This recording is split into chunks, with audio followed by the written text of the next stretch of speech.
এই যে দেখুন বন্ধুরা, এই যে আপনাদের বলেছিলাম না যে ছেলে বেলুনগুলো ফুলিয়ে দিয়ে গেছে, এই যে মেয়ে এসে সাজাবে, যে দেখেছেন এই যে মেয়ে হচ্ছে এই যে বেলুন দিয়ে এই যে ওর গপু ভাইদের সুন্দর করে দেখেছেন সাজিয়ে দিয়েছে। নতুন জামা, গয়না, মাথার চূড়া সব দিয়ে সুন্দর করে সাজিয়ে দিয়েছে। এই হচ্ছে ওর ছোট্ট গপু ভাই, আর এ হচ্ছে বড় গপু ভাই।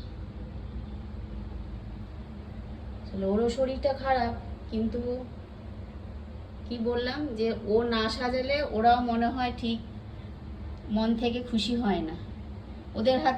ওর হাতেই ওরা সাজবে। তাই আজকে এই জগন্নাথ বলরামকে সুভদ্রাকেও সুন্দরভাবে নতুন জামা মুকুট সব পরিয়ে দিয়েছি।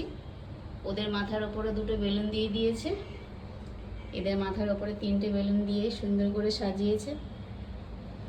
এই হচ্ছে আমাদের ঠাকুর মন্দিরের সব কিছু সুন্দরভাবে ও খেতেও দিয়ে দিয়েছে। তাহলে বলুন তো, ঠিক আছে না সাজানোটা? আজকে হচ্ছে গপু সোনাদের জন্মদিন, হ্যাপি বার্থডে। তো ওদের আজকে না সাজালে হয় বলুন তো?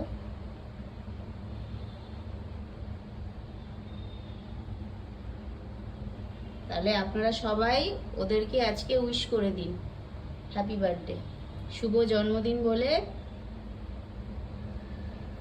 ওদেরকে জানান। তাহলে চলুন।